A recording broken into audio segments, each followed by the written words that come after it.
कृष्ण गोविंद हरे मुरारे, हे नाथ नारायण वासुदेव। सच्चिदानंद रूपाय विश्वोत्पत्त्यादि हेतवे तापत्रय विनाशाय श्री कृष्णाय वयं नमः। जो सच्चिदानंद स्वरूप, सत धन चित धन आनंद बराबर सच्चिदानंद, जो सत्य स्वरूप है, आनंद प्रदान करने वाले हैं।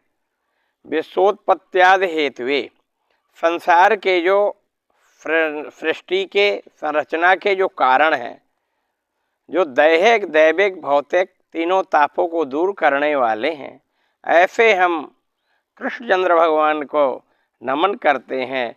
वयम सब लोग नमः, वयम नमः, हम लोग नमन करते हैं, दंडवत करते हैं, प्रणाम करते हैं। आज सभी को लिए जो है कल नहीं परसों होली की शुभकामनाएं। आज हम बताते हैं होली का त्यौहार हम क्यों मनाते हैं, उसमें क्या पौराणिक कथाएं हैं। श्रीमद्भागवत महापुराण की जय। जयति जयति जगतां जस्य कायाधवस्ते, वचन रचन में कम केवलम चाकल्यो, ध्रुपदीमपि यातो कृपायो ध्रुवोऽयं, सकल कुशल शास्त्रम ब्रह्मपुत्रम नतोस्मि। हम ब्रह्मा जी के पुत्र सबसे पहले नारद जी को नमन करते हैं, जो मन से उनकी उत्पत्ति हुई थी। ब्रह्मा जी से नारद जी से कहा सृष्टि करो, उन्हें कहा सृष्टि में का मोह बंधन पड़ जाएगा, तो ब्रह्मा जी ने श्राप दे दिया।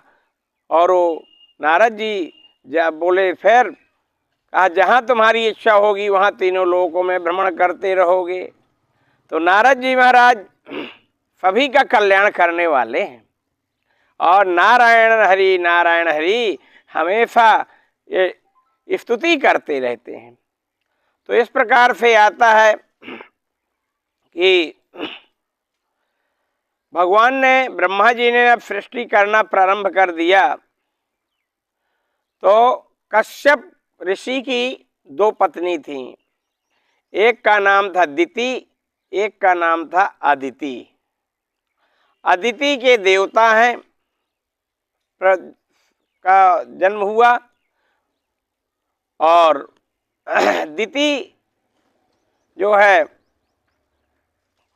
काम वासना से मोहित होकर के भगवान कश्यप ऋषि से संपर्क में आई।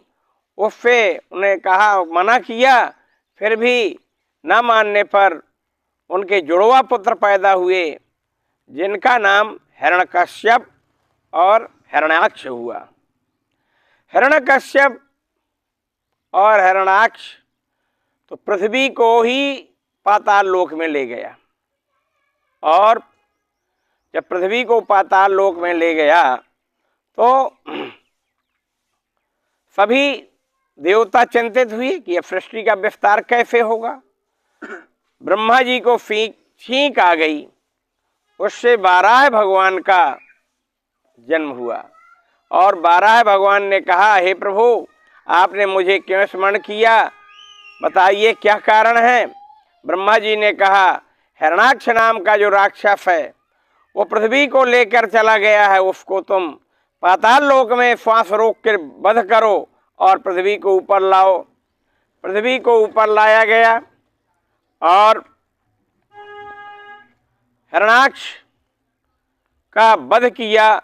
12 भगवान ने उसको लेके आए, जल के ऊपर बिछा दिया और बोले अब आपका सभी लोग पूजन अर्चन वंदन करते रहेंगे। हिरण्यकश्यप ने जब सुना कि मेरे भाई का वध हो गया, मैं अकेला रह गया, तो देवताओं से, ब्रह्मा जी से, सभी से बैर भाव मानने लगा और मंदरागिर पर्वत में जाकर भयंकर कठोर तपस्या की। और तपस्या में ब्रह्मा जी ने जब पवन पुत्र आदि देव अवरुद्ध होने लगे, सृष्टि का संचारण बंद होने लगा, तो ब्रह्मा जी नारद जी ने बताया कि हिरण्याक्ष नाम का दैत्य मरने के बाद हिरण्यकश्यप मंदरागिर पर्वत में तपस्या कर रहा है, उसके प्रभाव से आप उसे जाके वरदान दीजिए। उसको वरदान दिया ब्रह्मा जी ने जाके। बोले मैं अजर अमर हो जाऊं। बोले देखिए अजर अमर तो हम भी नहीं है, हमको भी कभी ना कभी मरना पड़ता है।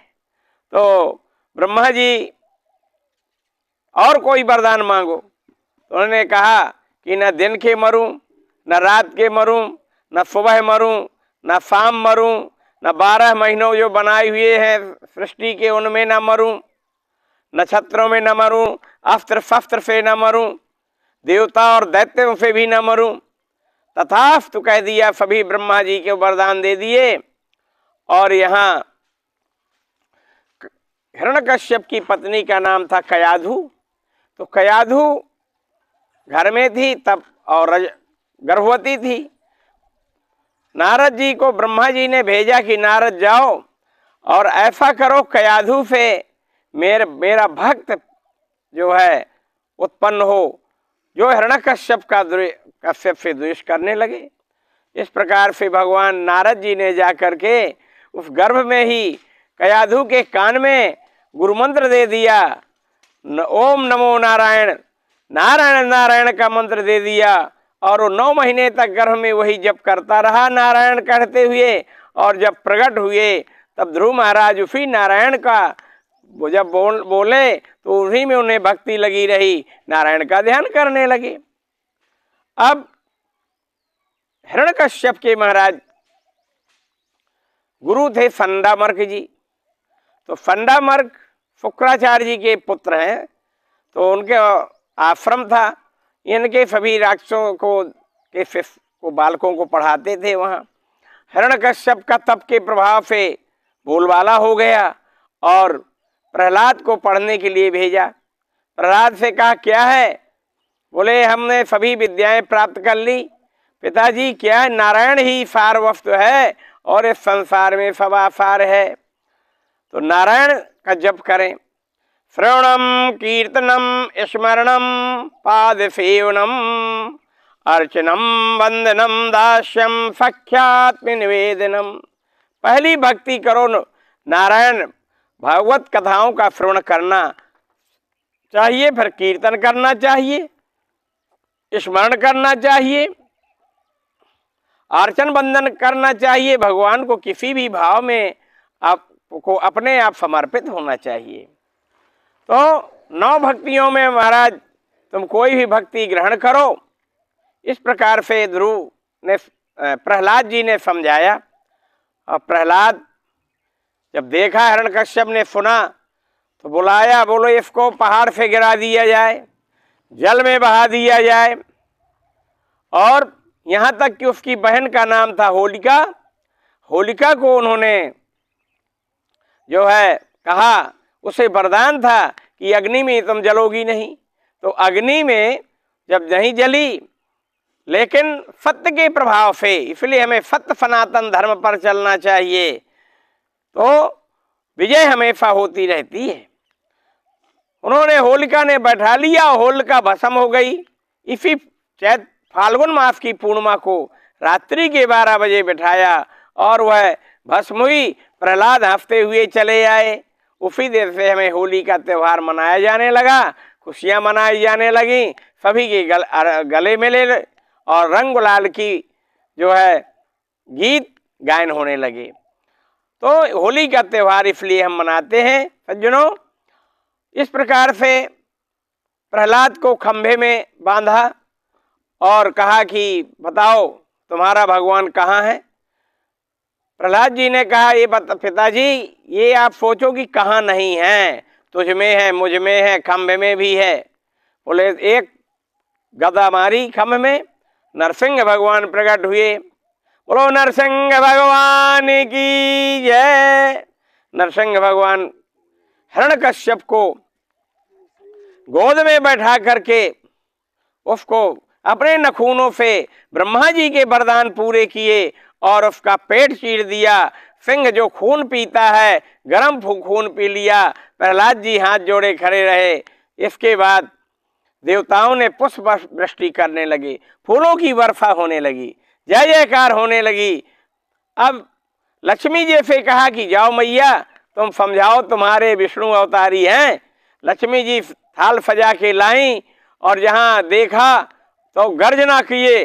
नरसिंह भगवान की गर्जना जहाँ होने लगी तो मैया लक्ष्मी मैया की थाली गिर गई और जाके ब्रह्माणी उमा से बोली, ये मेरे पति ऐसे थोड़ी हैं, ये तो आधा नर है आधा सिंह है, बोले इनसे मैं कपास नहीं जाऊंगी।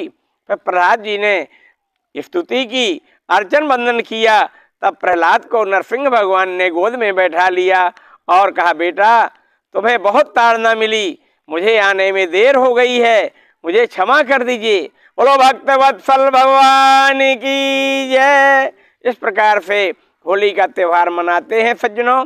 हमें सभी धूमधाम से बुराइयों को दूर करके सभी के गले मिलना चाहिए और नरसिंह भगवान का स्तवन करना चाहिए और उस विभूति का जो होली की विभूति धारण करता है वो ला करके घर में, उसे कभी प्रेत भूत प्रेत बाधा नहीं होती और कल्याणकारी होता है। बोलो सच्चिदानंद भगवान की जय।